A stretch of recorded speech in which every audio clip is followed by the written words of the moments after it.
ஐயா சகாயத்திற்கு கொடுக்கப்பட்டிருந்த அந்த துப்பாக்கி ஏந்திய காவல்துறை மீண்டும் அவருக்கு அந்த பாதுகாப்புக்கு வழங்கப்பட வேண்டும் என்பதில் முழுக்க முழுக்க நாங்கள் உடன்படுகிறோம். ரௌத்திரம் பழகு என்று பாரதியார் சொன்னானே, அநீதிக்கு எதிராக, கொள்ளைக்கு எதிராக, இயற்கை வளங்களுக்கு எதிராக அந்த போராடக்கூடிய மனப்பாங்கு உள்ள அந்த அதிகாரி இந்தியா முழுக்க இருக்கக்கூடிய மற்ற மாநிலங்களில் அங்கே இருக்கக்கூடிய ஊடகங்கள் அந்த அந்த மாநிலத்தினுடைய ஆட்சியை சார்ந்து இருக்கும். ஆனால் தமிழ்நாட்டில் அப்படி கிடையாது.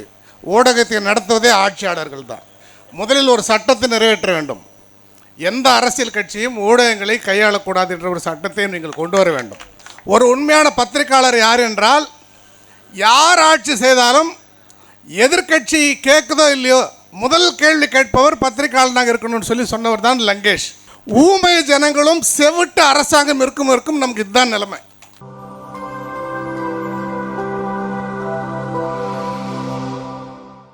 ஐக்கிய விவசாயிகள் முன்னணியினுடைய தமிழ் மாநில ஒருங்கிணைப்பாளர் கே பாலகிருஷ்ணன். தமிழக அரசு அந்த ஸ்டேட் அப்பரேட்டஸ்ன்னு சொல்லுவாங்க, இந்த பொலிட்டிக்கல் அத்தாரிட்டி, அரசியல் ஆட்சியாளர்கள் என்பது வேறு, அதிகார மையம், அதிகாரத்தில் இருப்பவர்கள் என்பது வேறு. இந்த அதிகாரம், தமிழகத்தினுடைய அதிகாரிகள், அவர்கள் இருக்கக்கூடிய அந்த ஸ்டேட், அந்த மாநில அதிகார அமைப்பை நான் முதலில் அவர்களை ஒரு விஷயத்துக்காக நான் கண்டனம் செய்தாக வேண்டும். உங்களுக்கு இந்த தகவல், சென்னையிலே போராட்டம் நடத்துவதற்கு வள்ளுவர் கோட்டம் முதல் சேப்பாக்கு வரை பல்வேறு இடங்கள் கொடுக்கப்பட்டிருக்கின்றன. இந்த இடங்களையெல்லாம் விடுத்து மனிதர்கள் அதிகமாக நடமாட்டம் இல்லாத ஒரு கால்வாய் ஓரத்திலே இவர்கள் இந்த ஆர்ப்பாட்டத்திற்கு ஏற்பாடு செய்து அங்கே நடத்துங்கள் என்று சொல்லியிருக்கிறார்கள் என்று சொன்னால், இது புதிதாக இந்த காவல்துறை இந்த அதிகாரம் எடுத்திருக்கிற இது ஒரு முடிவு. சிவில் சமூகங்களுடைய, அரசியல் அமைப்புகளுடைய கோரிக்கைகள், போராட்டங்கள் வெகு மக்களுக்கு தெரிந்துவிடக்கூடாது என்பதற்காக இது போன்ற உரிமைகளை பறிக்கின்ற வேலைகளை செய்வதனால் அதற்கு முதலில் என்னுடைய கண்டனத்தை நான் பதிவு செய்கின்றேன். தோழர்களை, இந்த செய்திகளை நீங்களும் கொண்டு செல்ல வேண்டும். ஒன்று, இந்த ஆர்ப்பாட்டம் 2 கோரிக்கைகளை வைத்திருக்கிறீர்கள். ஐயா சகாயத்திற்கு கொடுக்கப்பட்டிருந்த அந்த துப்பாக்கி ஏந்திய காவல்துறை மீண்டும் அவருக்கு அந்த பாதுகாப்புக்கு வழங்கப்பட வேண்டும் என்பதில் முழுக்க முழுக்க நாங்கள் உடன்படுகிறோம். இரண்டாவது,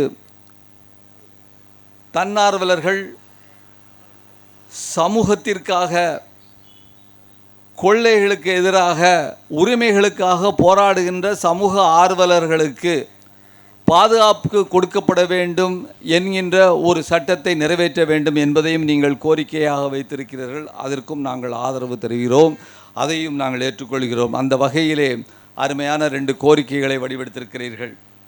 தோழர்களே, இந்த இயற்கை வளங்களுக்கு அவற்றை கொள்ளையடிக்க வேண்டிய அந்த ஒரு முடிவு அல்லது அந்த செயல்பாடு உலகம் முழுவதும் உள்ள கார்ப்பரேட்டுகள், அதனுடைய மாஃபியாக்கள் செய்து வருகின்றார்கள். அது பிரேசிலாக இருந்தாலும் சரி, அல்லது தென் அமெரிக்க, ஏசியா, ஆப்பிரிக்க நாடுகளாக இருந்தாலும் சரி, அவற்றை எதிர்த்து ஆங்காங்குள்ள சிவில் சமூகங்கள், மக்கள் இயக்கங்கள், அரசியல் அமைப்புகள், இடதுசாரி ஜனநாயக அமைப்புகள் போராடி கொண்டிருக்கிறார்கள்.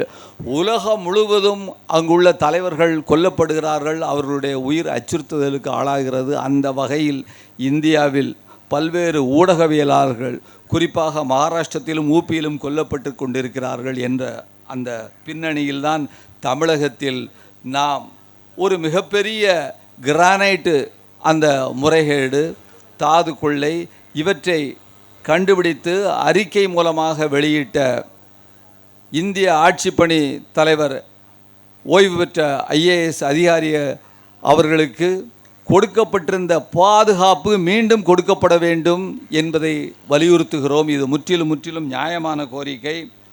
நிறைய பேர் நேர்மையாளர்கள் இருக்கிறாங்க. அவன் பாட்டுக்கு வருவான், அலுவலகத்துக்கு வருவான், அவன் பாட்டுக்கு போய்கிட்டு இருப்பான், யார்கிட்டையும் எந்த துன்பமும் படுத்த மாட்டான், அவன் சம்பளத்தை வாங்கிட்டுப்பான். இந்த நேர்மையாளர்கள் நமக்கு தேவை இருக்கட்டும், நேர்மையாளர்கள். இதையும் தாண்டி ரௌத்திரம் பழகு என்று பாரதியார் சொன்னானே, அநீதிக்கு எதிராக, கொள்ளைக்கு எதிராக, இயற்கை வளங்களுக்கு எதிராக அந்த போராடக்கூடிய மனப்பாங்கு உள்ள அந்த அதிகாரி, தன்னை நியமித்த ஒரு அரசாங்கம் நீ இவற்றில் சரியாக செய்யாதே, அண்ணா திராவிட முன்னேற்ற அந்த காலகட்டத்தில் உள்ள அரசு இவருக்கு காவல்துறையினுடைய ஒத்துழைப்பு கொடுக்க மறுக்கிறது. சுடுகாட்டில் போய் படுத்திருக்கிறார். உலகத்திலே எங்குமே நடைபெறாத ஒரு விசித்திரமான செய்தி ஐயா. சுடுகாட்டில் போய் ஒரு மனிதன் படுத்திருக்கக்கூடிய ஒரு ஐஏஎஸ் அதிகாரி தன்னுடைய ரெவென்யூ டிபார்ட்மெண்ட்டில் உள்ள சில அஃபீஷியல்ஸை வச்சுக்கிட்டு அவர் செஞ்சிருக்கிறார். அதே போல் அன்றைய தினமுள்ள அந்த அண்ணா திராவிட முன்னேற்ற கழக அரசு இவருக்கு ஒத்துழைப்பு கொடுக்க மறுகிறது. நீதிமன்றத்தின் பேரிலே இவர் இங்கே அந்த வேலையை செய்து கொண்டிருக்கிறார்.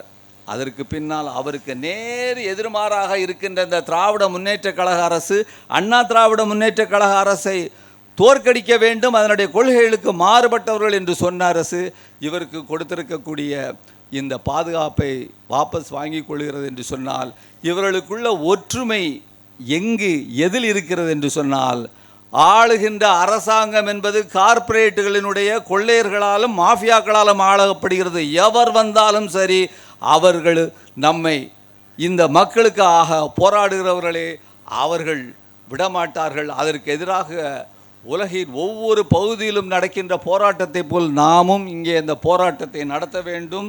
அது இன்னும் ஒரு செய்தி, இந்த அதிகார மையம் இருக்கிறதே, இந்த அதிகார மையத்தில் எனக்கு நான் ஒரு செய்தியை சொல்லியாக வேண்டும். இந்த அதிகாரிகள் திராவிட முன்னேற்ற கழக பொலிட்டிக்கல் அந்த அரசியல் ஆட்சியாளர்கள் என்ன நினைக்கிறார்கள் என்பது வேறு. ஆனால் அதிகாரிகள் மட்டத்தில் சகாயத்திற்கு கொடுக்கக்கூடாது என்கின்ற ஒரு தகவல், ஒரு முயற்சி நடந்து கொண்டிருக்கிறது. இது ஏன் நான் சொல்லுகிறேன் என்று சொன்னால், முன்னே அவர்கள் பலவிதமான போராட்டங்களை அந்த ஊழலுக்கு எதிராக நடத்தி கொண்டிருக்கும் பொழுது ஒரு சிலர் இந்த இந்துத்துவா அவர்கள் கிறித்தவர் இவர் என்று ஒரு பிரச்சாரத்தை கொண்டு சென்றார்கள் என்பது உங்களுக்கு நினைவிற்கு நான் படுத்த விரும்புகிறேன்.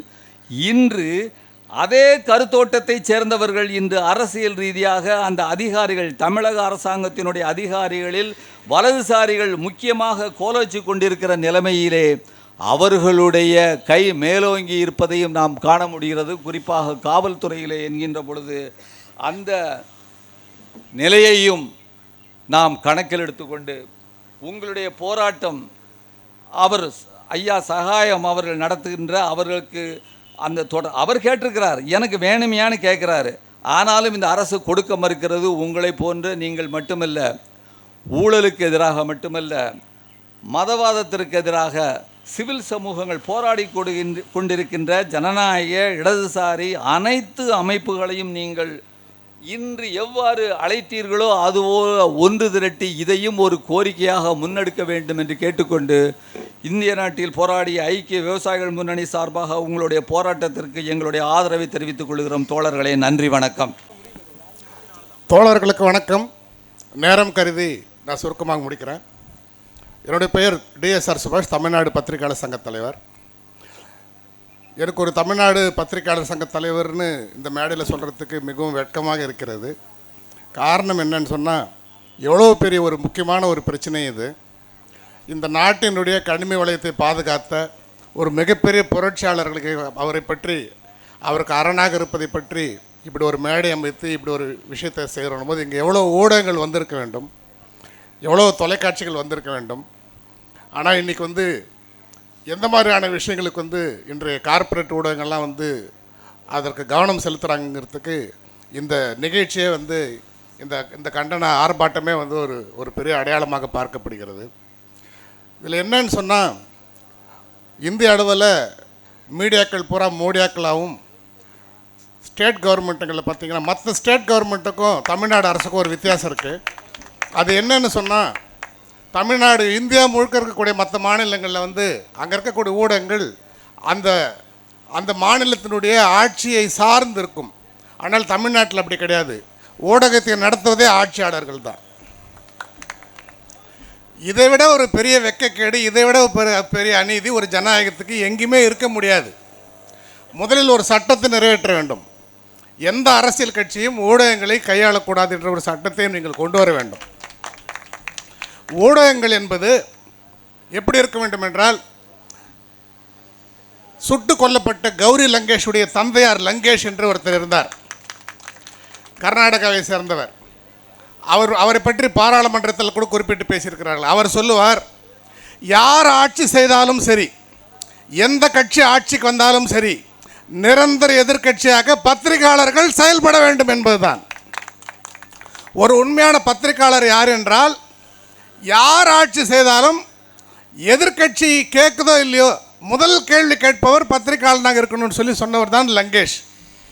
அவருடைய மகள் தான் கௌரி லங்கேஷ். அதனால தான் அவர் சுட்டு கொல்லப்பட்டார். இன்றைக்கி பார்த்திங்கன்னா, இங்கே இருக்கக்கூடியவங்க நினைக்கலாம், இங்கே ஊடகங்கள் வரல, இதுக்கு யாரும் கவனம் செலுத்தலைன்னு. ஆனால் எப்படி காவல்துறையில் பல நேர்மையான அதிகாரிகள் இருக்கிறார்களோ, எப்படி ஐஏஎஸ் ஐபிஎஸ்சில் சகாயம் ஐயா போன்ற அப்பழுக்கற்ற மாசற்ற தலைவர்கள் அதிகாரிகள் இருக்கிறார்களோ, அதுபோல் பத்திரிகை துறையிலும் பல பத்திரிகையாளர்கள் இதே உணர்வோடு இருக்கிறவர்கள் நிறைய பேர் இருக்கிறாங்க. அதே மாதிரி சோஷியல் மீடியாவில் நிறைய பேர் இருக்காங்க. அவர்கள் இதை கொண்டு செல்வார்கள், நாங்கள் அவரோடு சேர்ந்து இதை கொண்டு செல்வோம்.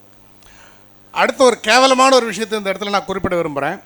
அது என்னன்னா, எவ்வளோ ஒரு சகாயம் ஐயா அவர்களை பற்றி, அவருடைய சூழல், இத்தனை கோடி தமிழ்நாடு அரசினுடைய களிம கொள்ளத்தை, அதாவது அரசினுடைய வருமானத்தை ஒருத்தர் மீட்டெடுத்து கொடுத்த ஒருத்தர், இப்பேற்பட்டவர் கொடுத்த ஒரு த்ரெட்டு, அதை கண்டித்து நாம் இப்படி ஒரு விஷயத்தை செய்கிறோன்னு சொன்னால், இதற்கான இடத்த ஒதுக்கி கொடுத்துருக்குறாங்க பாருங்கள். அதாவது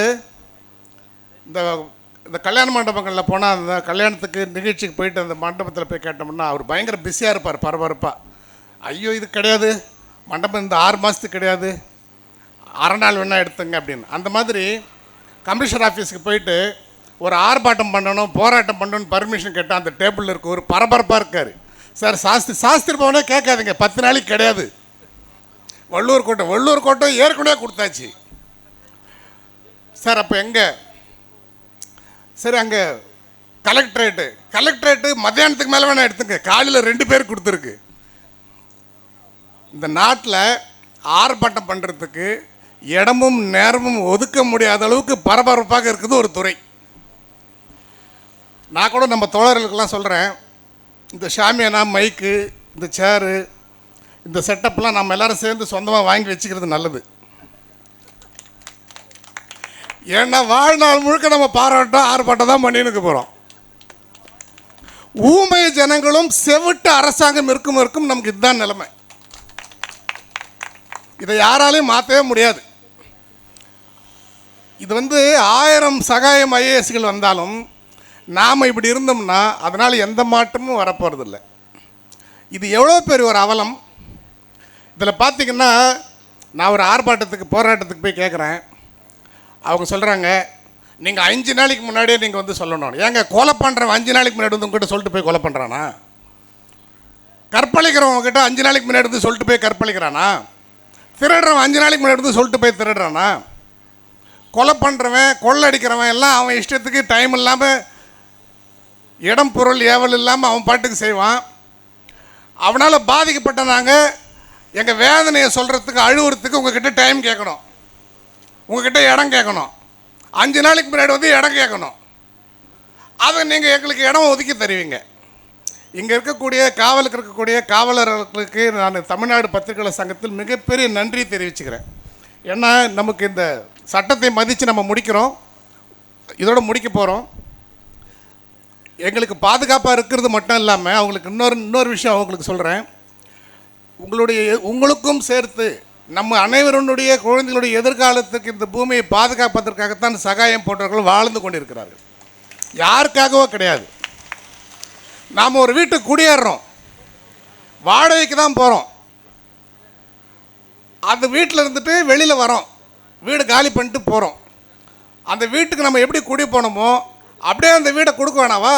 அப்போ தானே நம்ம அட்வான்ஸ்லாம் திருப்பி வாங்க முடியும். குழாவை உடச்சிட்டு ஒயரெல்லாம் பிடுங்கி போட்டு செவரெல்லாம் அடிச்சுட்டு போனேன், அதெல்லாம் அந்த வீட்டுக்கு நமக்கு அப்புறம் குடி வரவங்க யாரும் நம்ம பசங்களே வரப்போகிறாங்க. அந்த மாதிரி தான் இந்த பூமி, இந்த மண், இங்கே இருக்கக்கூடிய களிம வளங்கள்லேருந்து மரம், காற்று, மலர், செடி எல்லாமே நாம் வாழறதுக்கு பயன்படுத்திக்கிட்டு இது அப்படியே அடுத்த நம்மளுடைய ஜென்ரேஷன் கொடுத்துட்டு போகிறது தான் அறம். எல்லாத்தையும் சுரண்டி கொள்ளையடிச்சிட்டு போகிறதுக்கு கிடையாது. அதை தடுப்பதற்கு ஒரு நேர்மையான அதிகாரி இருக்கிறார். அவருக்கு நான் இப்போ சொல்கிறேன், இந்த மேடையில் சொல்கிறேன், இத்தனை போராளிகள் முன்னாடி சொல்கிறேன், இப்படிப்பட்டவருக்கு வந்து நீங்கள் ஆயுதம் தாங்கி அவரை பாதுகாக்க முடியலன்னா பரவாயில்ல, எங்களுக்கு தேவையில்லை. நீங்களாம் யார் யாரை பாதுகாத்தீங்க, பாதுகாப்பு கொடுத்தவங்களால் என்னென்ன நடந்துச்சுன்றது எங்கள் எல்லாருக்குமே தெரியும். எல்லாத்தையும் இந்திரா காந்தியில் எல்லாத்தையும் பார்த்துட்டு தான் இருக்கோம். நாங்கள் இருக்கிறோம் அவருக்கு பாதுகாப்பாக. எங்களுடைய தமிழ்நாடு பத்திரிகையாளர் சங்கம் அவருக்கு என்றைக்குமே அரணாக இருக்கும்னு சொல்லிட்டு வாய்ப்புக்கு நன்றி கூறி விடைபெறுகிறேன். நன்றி, வணக்கம்.